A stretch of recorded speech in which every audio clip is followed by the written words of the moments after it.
नमस्कार, आप देख रहे हैं न्यू इंडिया लाइव और आपके साथ मैं हूं सलोनी शिवा। नजर डालेंगे आज के अहम खबरों पर। यूपी विधानसभा के मॉनसून सत्र में खूब हंगामा देखने को मिला। विपक्ष की तरफ से विधानसभा में जमकर बवाल किया गया। हंगामे को देखते हुए विधानसभा की कार्यवाही को स्थगित कर दिया गया। विधानसभा की कार्यवाही कल तक के लिए स्थगित कर दी गई है। बता दें कि इससे पहले विधानसभा में विपक्ष मणिपुर की घटना पर निंदा प्रस्ताव लाना चाहती थी, लेकिन इस निंदा प्रस्ताव को स्वीकार नहीं किया गया।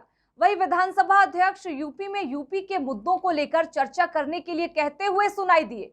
मणिपुर या किसी अन्य राज्य से जुड़े मामले पर चर्चा करने से अध्यक्ष सतीश महान ने पूर्ण रूप से मना कर दिया है, जिसके बाद से संसद में लगातार जोरदार हंगामा शुरू हो गया था। वहीं सत्र की शुरुआत से पहले सीएम योगी ने कहा कि पीएम मोदी के मार्गदर्शन में विकास कार्य हुए। अब उत्तर प्रदेश को पहचान का संकट नहीं, प्रदेश की अर्थव्यवस्था को आगे किया। उत्तर प्रदेश के मुख्यमंत्री योगी आदित्यनाथ के ज्ञानवापी मस्जिद पर दिए गए बयान की हर तरफ चर्चा हो रही है। सीएम योगी के बयान पर लगातार प्रतिक्रियाएं भी सामने आ रही हैं।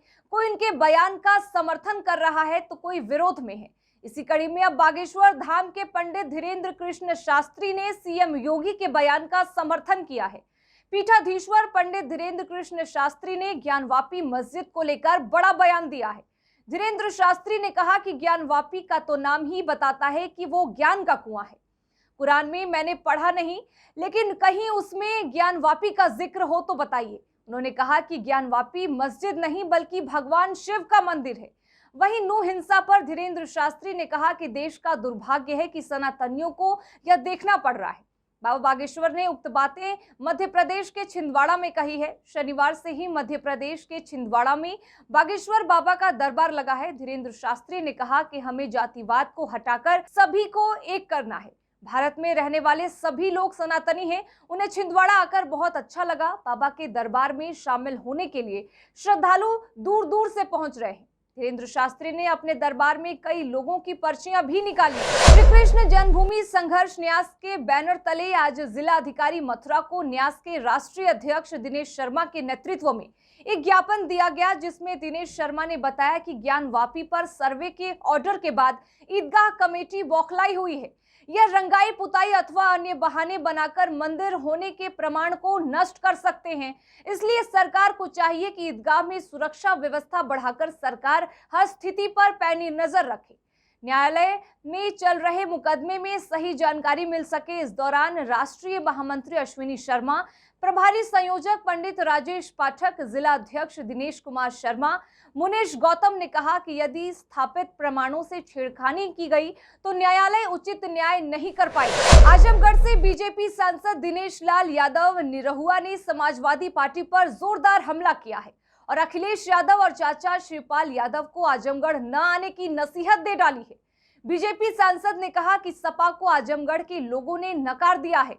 अगर चाचा शिवपाल यादव या अखिलेश यादव यहां आने की गलती करेंगे तो यहां के लोग उन्हें हकीकत दिखा देंगे। दरअसल इस बार लोकसभा चुनाव में सपा की ओर से चाचा शिवपाल यादव के चुनावी मैदान में उतरने की चर्चाएं तेज हैं। ऐसे में बीजेपी सांसद दिनेश लाल यादव यानी निरहुआ ने अखिलेश यादव को खुली चुनौती दे दी है। उन्होंने कहा कि आजमगढ़ ने आप लोगों को नकार दिया है और अब अगर आप यहां आने की गलती करेंगे तो उसका परिणाम भी आजमगढ़ आपको दिखा देगा।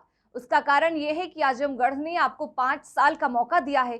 4 साल तक आप एक काम नहीं कर पाए तो यहाँ के लोगों ने 1 साल के लिए निरहुआ को मौका दिया और हमने 1 साल में 50 साल का काम लाकर दिखा दिया है। बता दें कि साल 2019 के चुनाव में आजमगढ़ लोकसभा सीट से सपा नेता अखिलेश यादव को जीत मिली थी, लेकिन यूपी विधानसभा चुनाव में जीत के बाद उन्होंने सीट से इस्तीफा दे दिया था। अखिलेश यादव के इस्तीफे के बाद आजमगढ़ में उपचुनाव कराए गए। सपा का गढ़ होने के बावजूद इस सीट पर हुए उपचुनाव में बीजेपी के दिनेश लाल यादव ने जीत दर्ज की। मथुरा में चावल माफिया ने रंजिश के तहत अपने गुर्गों से एक पत्रकार पर जानलेवा हमला करवा दिया। हमलावर हमले के दौरान आसपास के ग्रामीणों को पास आता देख मौके से फरार हो गए। मिली जानकारी के अनुसार पत्रकार मुकेश कुमार गुप्ता की शिकायत पर चावल माफिया लक्ष्मण गोयल के यहां सरकारी चावल को लेकर पिछले दिनों अधिकारियों ने छापामारी कार्रवाई करने के दौरान बड़ी मात्रा में चावल बरामद होने पर एफआईआर दर्ज कराई गई थी। उसी दिन से चावल माफिया ने अपने गुर्गों से रेकी करवाते हुए लाठी डंडे हथियारों से हमला करवा दिया। हमले के दौरान हमलावरों ने ग्रामीणों को अपनी ओर आता देख मौके से भाग खड़े हुए, जिससे मुकेश कुमार गुप्ता की जान तो बच गई, लेकिन उन्हें गंभीर चोटें आईं। पीड़ित पत्रकार ने वरिष्ठ पुलिस अधीक्षक के कार्यालय एसएसपी शैलेश पांडे को अपने ऊपर हुए हमले की जानकारी दी। वरिष्ठ पुलिस अधीक्षक ने पीड़ित पत्रकार को जैत थाने भेज दिया। जैत थाने में पत्रकार को रात चौकी भेज दिया, जहां चौकी इंचार्ज महिपाल सिंह घटना को झुठलाते हुए घटना होने से इनकार कर दिया और पीड़ित को कोई चिकित्सा सुविधा नहीं उपलब्ध करवाई गई। साथ ही पीड़ित पत्रकार ने शासन प्रशासन से पूरे मामले की जांच कर दोषियों पर कार्रवाई करने की मांग की। यूपी में बीएसपी जहां कमबैक के लिए झटपटा रही है, तो वहीं बीएसपी सांसद अपनी ही पार्टी की देश भर में किरकिरी करवाने में लगे हुए हैं। बता दें कि घटना यूपी के अमरोहा जिले के रेलवे स्टेशन पर हुए एक सरकारी कार्यक्रम के दौरान की है, जब बीएसपी सांसद दानिश अली ने जोश में होश खोते हुए भारत माता की जय के नारे का ही विरोध कर दिया। दरअसल कार्यक्रम के दौरान सांसद दानिश अली की BJP MLC doctor Hari Singh Dhillon के साथ हल्की फुल्की नोकझोंक हो गई थी, जो कि बढ़ते बढ़ते इतनी तीखी हो गई कि बीएसपी सांसद दानिश अली अपना आपा खो बैठे और उन्होंने देश विरोधी बात कहते हुए भारत माता की जय के नारे का ही विरोध कर डाला। वहीं हाथ आए मौके को बीजेपी कहां जाने देने वाली थी, इसलिए बीजेपी ने भी मौके को लपक के पकड़ लिया और सांसद दानिश अली के साथ साथ बीएसपी को भी घेरना शुरू कर दिया। यहां तक कि गजरौला में बीजेपी कार्यकर्ताओं ने सांसद दानिश अली पर तीखा प्रहार करते हुए उनका पुतला तक फूंक डाला। वहीं इस दौरान पुलिस और बीजेपी कार्यकर्ताओं में जमकर झड़प भी देखने को मिली, जहां एक तरफ बीजेपी कार्यकर्ता पुतला फूंकने पर आमादा थे, तो वहीं पुलिस उन्हें रोकने के लिए जद्दोजहद कर रही। खबर अमरोहा के डिडौली थाना क्षेत्र से है, जहां असगरीपुर में दो पक्षों में जमकर मारपीट हुई और लात घूंसे चले, जिसका वीडियो सोशल मीडिया पर काफी तेजी से वायरल हो रहा है। आपको बता दें कि विवाद मामूली बातों को लेकर हुआ था, जो लात घूंसों और मारपीट तक पहुंच गई। खबर हरिगढ़ के थाना खैर इलाके के शिवाला कला की है, जहां 8 वर्षीय किशोरी रिंकी कल शाम से गायब थी। वहीं परिजनों ने आसपास पड़ोसियों में रिंकी की तलाश की, लेकिन उसका पता नहीं चल पाया। सोमवार को बच्ची की तलाश जारी रही। वहीं घर से करीब 500 मीटर की दूरी पर टीन शेड से भरे भूसे में बालिका का शव बरामद किया गया। शव को भूसे में ढककर छुपाया गया था। भूसे में बालिका का शव मिलने से पूरे इलाके में सनसनी फैल गई है।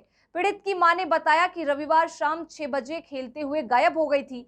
सब जगह तलाश की, लेकिन पता नहीं चल सका।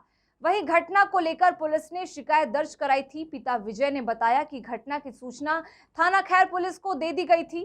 घटना को लेकर क्षेत्राधिकारी राजीव द्विवेदी ने बताया कि कल बालिका की गुमशुदगी की तहरीर पर तत्काल एफआईआर दर्ज कर लगातार तलाश की गई। वहीं आज बालिका का शव घर से कुछ दूर भूसे की ढेर में मिला है। एफएसएल टीम साक्ष्य एकत्रित कर रही है। एसएसपी और उच्च अधिकारियों ने मौके पर मुआयना कर शव को पोस्टमार्टम के लिए भेज दिया है। सर एक हमारी बच्ची थी, लापता हो गई थी 5:30 बजे करीब। तो उसको रात भर पूरा घुमा फिरा दिया तो कहीं नहीं मिली। उस सुबह करीब 12:30-1 बजे करीब उसकी बॉडी मिली। खबर हरिद्वार से है, जहां सिटकुल बहादुराबाद हाईवे पर मकड़जाल की तरह अवैध खनन फैले हुए हैं, जिस पर जल्द कार्रवाई की जाएगी। आपको बता दें कि यह जानकारी जिला अधिकारी प्रदीप कुमार ने दी है। जिला हरिद्वार अंतर्गत स्वीकृत मुख्य खनिज और रेत खदानें, जो कि वैध रूप से संचालित होती हैं, उसके अलावा किसी भी जगहों से किसी व्यक्ति या संस्थानों द्वारा खनिजों का बिना परमिशन के उत्खनन, परिवहन और भंडारण किए जाने पर खनन नियम के तहत कार्रवाई की जाएगी। हालांकि फिलहाल किसी भी तरह के खनन पर प्रभावी रोक लगाई गई है। सिटकुल बहादुराबाद हाईवे पर जिस तरीके से खनन भंडारण लॉट्स का मकड़जाल फैला हुआ है, जो कहीं ना कहीं सड़क किनारे अतिक्रमण को भी दर्शाता है, वहीं अवैध खनन भंडारणों की वजह से कई दुर्घटनाएं भी सामने आती हैं। अब इस अवैध खनन भंडारण के ऊपर लगाम लगाने के लिए विभाग ने कमर कस ली है। प्रदीप कुमार जिला खान अधिकारी ने और क्या कुछ कहा, आइए आपको सुनाते हैं। मालिक के अनुसार जो भंडारण की परमिशन दी जाती है, उसे उचित मानकों के अनुसार दी जाती है।